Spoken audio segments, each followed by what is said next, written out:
Certainly, thank you. I appreciate the invitation to be here and to enjoy the conference in Jeju Island. I'm Harold Tanner, and I'm a student of Chinese history, particularly modern Chinese history, and U.S.-China relations. And I'm the chair of the Department of History at the University of North Texas, where I've been teaching Chinese history and East Asian history and world history since 1997. The most imminent threat in East Asia is clearly the threat of conflict on the Korean Peninsula, because of the concerns about North Korea's nuclear developments and the tension between the United States and South Korea on the one hand, and the regime in Pyongyang on the other hand, and how this also relates to relations between the United States and China, South Korea and China, Japan and South Korea and the United States, and so on. So it's a very complicated relationship, and certainly the greatest threat in the center of attention recently is the North Korean issue.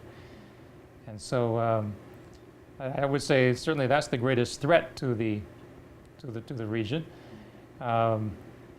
And what would be a reasonable approach to resolve this? If I knew the answer to that question, I would probably be in Washington right now. Well, let's look over what are the different possibilities. So you've raised two different possibilities. One is the resumption of the six-party talks. The second possibility you raised is the possibility of simply using military action, which would be a preemptive strike against North Korea. But there are other possibilities as well. If we think about this imaginatively, there is the possibility of, rather than the six-party talks, there's the possibility of the new South Korean president taking the initiative to open up different avenues, perhaps talks between South Korea and North Korea, perhaps on some level, not necessarily open, particularly at first, and then gradually bringing in the United States and China. That's one theoretical possibility. All right, I'm just talking about hypothetical theoretical possibilities here, and that we can imagine that being something that could happen, perhaps, that President Moon would take the initiative to start something which would gradually expand to bring in other actors. Another hypothetical possibility is for the United States and China to work together in order to bring North Korea to the table one way or the other. So now I have four possibilities, correct? Right?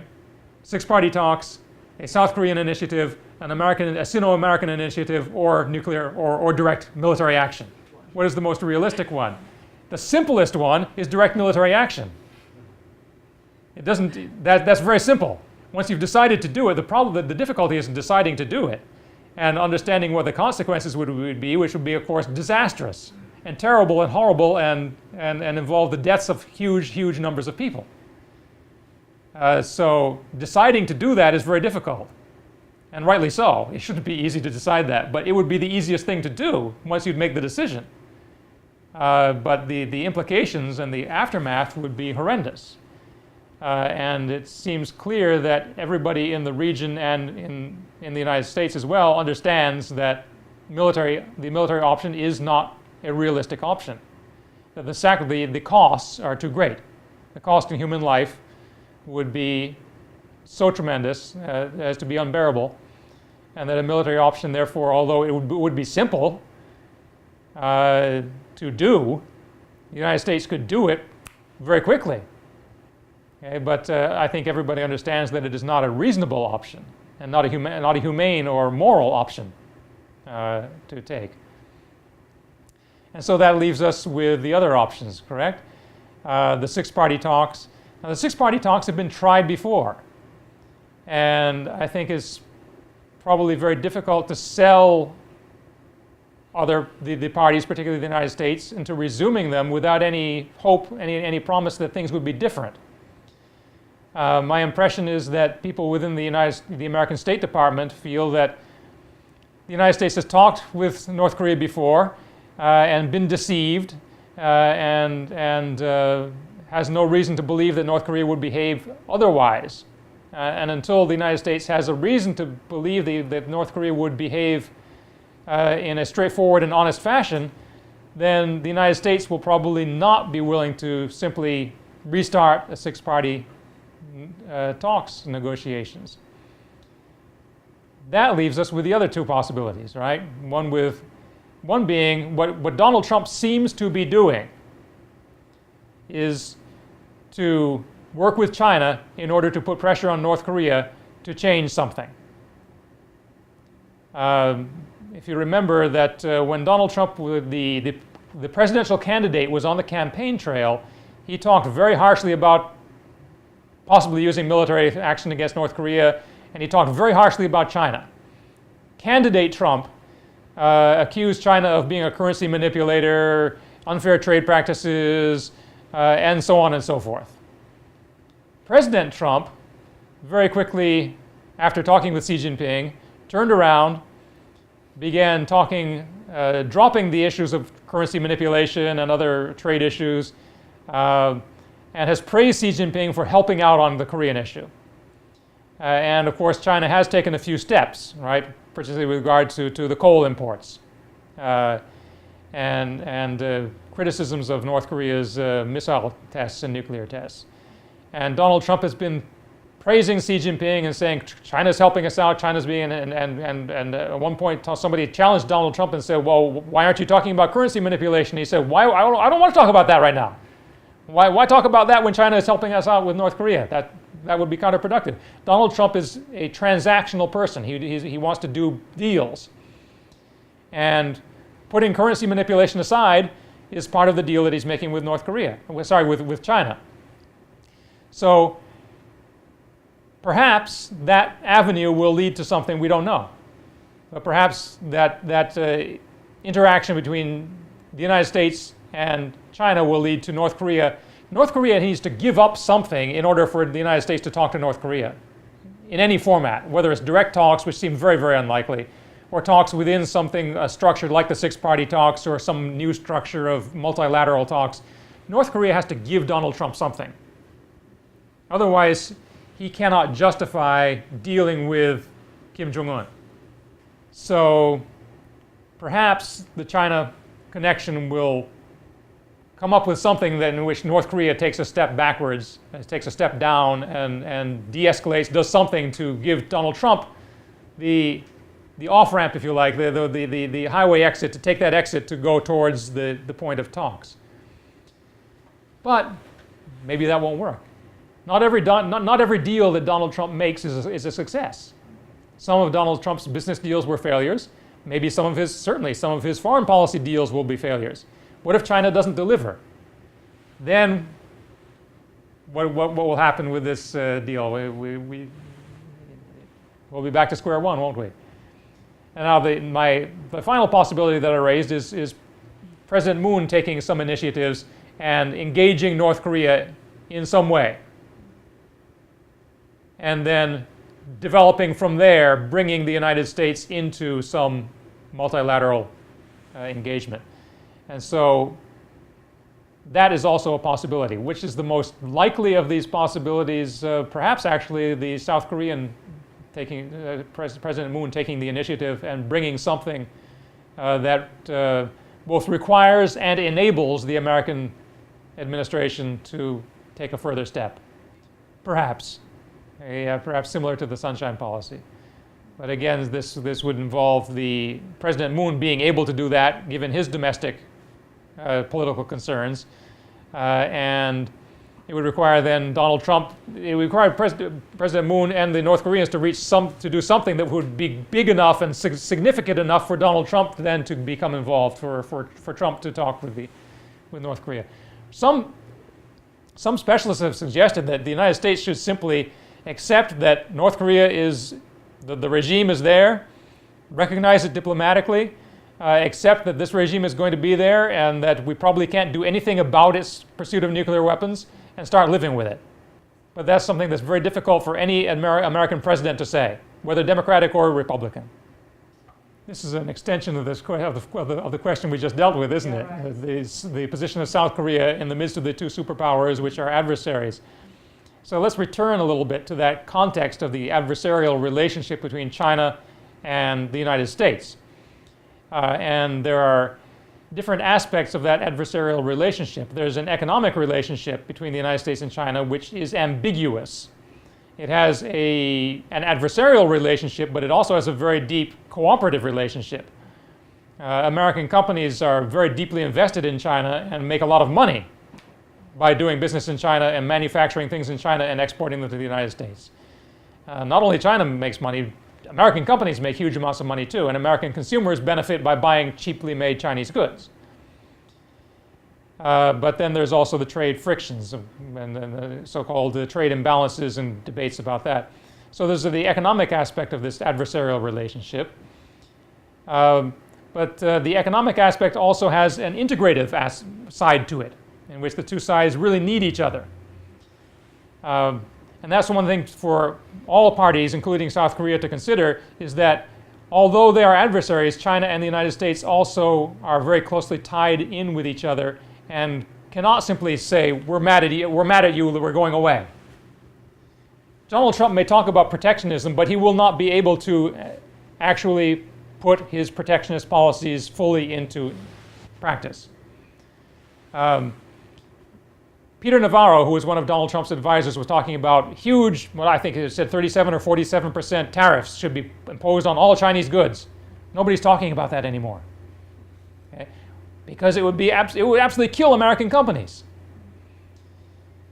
And so it's important for South Korea, as well as others in the region, and for the Americans and the Chinese, to remember that although the relationship economically is adversarial, it is also cooperative, and both countries need each other. Which means that since they both need each other, there's limits to what they can do in terms of pushing each other on the other adversarial issues. Now, the other adversarial aspects of the of the China-U.S. relationship are the Taiwan issue and the South China Sea issue. Those are the two main ones. And let's take the Taiwan issue first, which is that the United States and China have agreed to disagree on that and to continue kicking the can down the road and delaying any resolution of the issue. And Donald Trump seems to be continuing with that policy. The other one is the South China Sea issue. And on the South China Sea issue, those territorial disputes, the United States is concerned mostly about freedom of navigation. And with preventing China and using this as a way of preventing China from being too powerful in the region. These are issues also that can be resolved because the United States, for instance, does not claim any of the islands or reefs.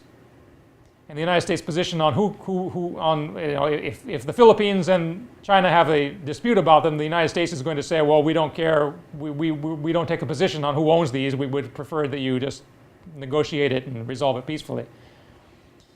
And Donald Trump has been actually soft-pedaling and backing off on the South China Sea issue as well, because he wants China's cooperation not only on trade but also on North Korea. So given that the United States and China have both adversarial and cooperative relationships, then return to the issue of South Korea and the deployment of the THAAD missiles. The question of whether or not is this missile system conducive to the national security of South Korea? Is it something that South Korea really needs? I really would rather leave that question to a weapons specialist than to myself. I don't play with nuclear weapons or deal with missile technology on a regular basis. Clearly, South Korea has a lot to be worried about, not only from the possibility of North Korea's further nuclear development of its nuclear capabilities, but from conventional missile systems. And so whether it is THAAD or some other defensive system, South Korea's defense, practically speaking, does need some sort of way of dealing with the possibility of conventional missile strikes on Seoul. And my question would be, if we say THAAD is not that system, then what is? What is the best way for South Korea to protect itself against the threat, and it is a real threat, of missile attacks from North Korea? Is there a better way? If South Korea simply did not have this system at all and the United States did not deploy this system, would that actually make a diplomatic resolution easier? That's a very complicated question. I don't really have a very good answer for that, because I'm not a specialist in weapons systems. I think it's clear that the entire issue has become an issue not only of South Korea but also of the United States and China, and South Korea as perhaps too often is sometimes a pawn in the game. Well, let's begin with Sino-American relations. Do they face a turning point? Is that true? Do you agree? Do I agree that Sino-American relations face a turning point? No, I don't see a turning point. Why? I don't see a turning point because at the present, we don't see what Donald Trump really intends to do. For there to be a turning point, the United States needs to have a policy to turn something new to turn to. The Obama administration had the so-called pivot or rebalance, depending on which phrase they wanted to use, and they started with pivot and then moved to rebalance because it sounded a little less military and a little bit less threatening. So the Obama administration's rebalance was, that didn't really represent a significant turning point either. It simply was a little more emphasis on East Asia, but it didn't really substantially change the relationship with China. So no, I don't see there's a turning point in the relations with China at this particular moment. The American relationship with China has been for the past, since the Cold War, since the end of the Cold War. It's been a relationship which is characterized by a combination of adversarial and cooperative relationships, an ambiguous relationship, in other words. During the Cold War, the the U.S.-China relationship had a foundation, and that foundation was a common enmity toward the Soviet Union. That's why Nixon and Kissinger made a rapprochement to China, and that's why Mao Zedong and Zhou Enlai were willing to deal with Nixon and Kissinger. Both sides had a common enemy in the Cold War, and there was a strong foundation in a very simple, clear mutual interest. It wasn't an economic interest. It wasn't a social interest. It was a political interest. It was simply a geostrategic interest in countering the Soviet Union. And Nixon and Kissinger didn't care about human rights. They didn't care that much about Taiwan either, honestly. They wanted to counter the Soviet Union, and they wanted to get the United States out of Vietnam. And they achieved their goal. Right? After the Cold War, then the question is, what is this relationship founded on? What's the foundation of the United States relationship with China when you don't have that common enemy? And to a degree, the relationship became much more complicated with the end of the Cold War. Because with the end of the Cold War, first of all, much more so than previously, the United States was more willing to put human rights in the foreground. It did so to some degree during the Cold War, particularly under the Carter administration. But with the end of the Cold War, the relationship became more complicated because that foundation wasn't there. And the relationship became more ambiguous. On the one hand, the competition, the criticism of China on human rights issues, for example, and on the other hand, the deep business ties. And as the post-Cold War era has progressed, the relationship has become more and more complicated as China's economic and military power have grown. Back in the 1980s, the United States didn't see China as a threat. Now the United States sees China as a threat. China sees China as threatening to be a competitor with the United States on a regional basis and in the Pacific, and concerned about China's increasing maritime power. So that concern starts well before Donald Trump and continues. So I don't see that. Again, I'm returning to I do not see a turning point right now in Sino-American relations. I simply see a continuation of this ambiguous relationship which doesn't have a solid foundation instead has certain adversarial aspect to it and a cooperative aspect to it. Second, I was saying that you can't have a turning point unless Donald Trump has a policy to turn to. And it's not clear yet that Donald Trump has a policy to turn to. Donald Trump does not have a complete contingent of East Asia advisors. He hasn't fully staffed the State Department, and particularly on the East Asia side. There are a number of people who are working in the East Asia area, either have been in the State Department or have experience, who have not been hired and whom Donald Trump and his administration seem not interested in hiring. There are also experts on the Korean Peninsula who have worked for previous administrations but simply are not working for the Trump administration for one reason or another. And so without this, without a stable of expertise, without a pool of talent who are going to devise a new policy, there's no new policy to turn to. And you'll simply get a continuation of ad hoc, whatever Donald Trump and thinks at the moment, or whatever advisor who is not a specialist in the region kind of got to him and kind of convinced him of on one particular day or another. He'll continue going back and forth and not having a stable, coherent, well thought out strategy or policy for East Asia. So again, there's a reason why I say I don't see a pivot, a turning point in U.S.-China relationships. Now, the economic order of East Asia, there you do see a distinct difference in that the Obama administration had been pursuing the Trans-Pacific Partnership, the TPP, right? And Donald Trump, on the campaign trail, criticized the TPP.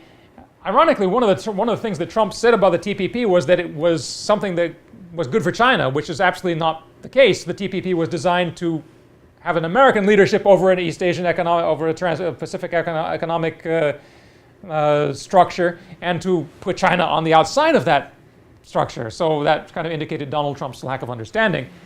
But what Donald Trump did understand was that the American public doesn't like the TPP. So he scrapped it, right? And he said, well, the United States is not going to become involved. This, of course, makes it possible for China to take the lead. It makes it possible for China to take over the mantle of being a proponent of globalization. It allows Xi Jinping to go to Davos and make his speech, and very ironically, for the leader of a power when China does not have an open market, it is in some ways highly protectionist itself. It does not respect intellectual property rights and has many other different problems in terms of market access and so on and so forth. So Xi Jinping standing in Davos talking about globalization and openness, and it was very ironic, but Donald Trump allowed him to do that.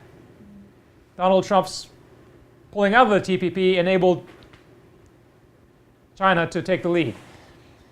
And so this is a difference. And that means if there is the future economic order in East Asia will now be a kind of a competition between the United States and China on different grounds than it would have been. Because when the TPP was there, the United States was putting together a series of a partnership with the other regions other than China, other nations other than China in the region, and now that framework has had the rug pulled out from under it. So what will happen? What is the future of the economic order in East Asia? One possibility would be for China to become more dominant, and clearly that's what China hopes.